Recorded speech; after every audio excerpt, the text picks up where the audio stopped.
Oh, hello! On November 9th, 2014, the world was given what many consider the greatest update in the history of Geometry Dash. Update 1.9 is considered by many to be the golden age of Geometry Dash, and for good reason. It was the update that had some of the most influential levels in the game's history, and some of the game's all-time greatest players had their heyday during this update. It's been 10 years since this update came out, and in this video I want to ask, does this update live up to the hype? Was 1.9 the best update in GD history? Well, I have 6 reasons to believe it is. Reason 1. Iconic levels. GD 1.9 gave us some of the most iconic levels in the history of the game. I mean, come on! Retray, Sonar, and Bloodbath are the 3rd, 4th, and 5th most downloaded levels in the game respectively. In addition, 9 Circles, Supersonic, and Cataclysm are very recognizable to pretty much everyone who's played the game. 1.9 has a ton of impactful levels as well, such as Revolution, Tetrix, and Decode, which were all important to the game's history. Reason 2. The Wave. Of course, I can't talk about 1.9 without talking about the Wave game mode. While the Wave isn't my personal favorite game mode, it has certainly become the overall community favorite besides maybe the ship. But the community's obsession with the Wave has made wave parts, especially in Demons, disproportionately harder than other game modes, similar to what happened with Straight Flying. While most people like to joke about how easy wave parts were in 1.9, I think that easier wave parts are much more enjoyable and usually balanced than a very difficult wave part. Decode handled this very nicely. While the wave parts are quote-unquote easy by today's standards, they keep the level very balanced and fun.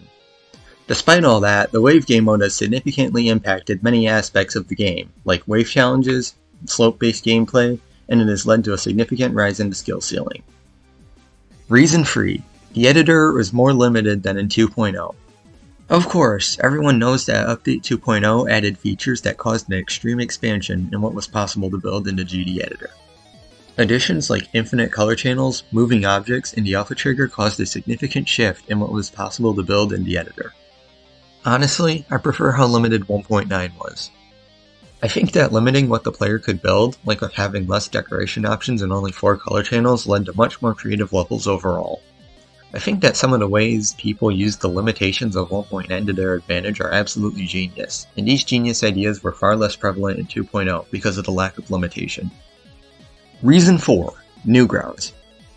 1.9 added arguably the most important addition to the game ever, that being custom songs from Newgrounds and online levels. The usage of many custom songs in 1.9 levels made many artists very popular in the community. In my opinion, custom songs also fueled more creative and better themed levels than had ever been seen before with the songs included in the main levels. One specific example is Tetrix, which was the longest level in the game when it released. It set a precedent for XL levels in Geometry Dash and eventually the Travel series. Levels that long would have never been made without songs that long to supplement them. Reason 5. 1.9 is still relevant in many ways today. It's true. The impact that 1.9 and its creations left on this game can still be felt over 10 years later. Many things that began in 1.9 are still iconic and well known today, like 9 Circles levels, Hell-themed Extreme Demons, the rise of Mega Collabs, and the start of Wave Challenges. And as someone who started playing GD in 1.9, it holds a special place in my heart as it does to many others. So happy 10th birthday, 1.9.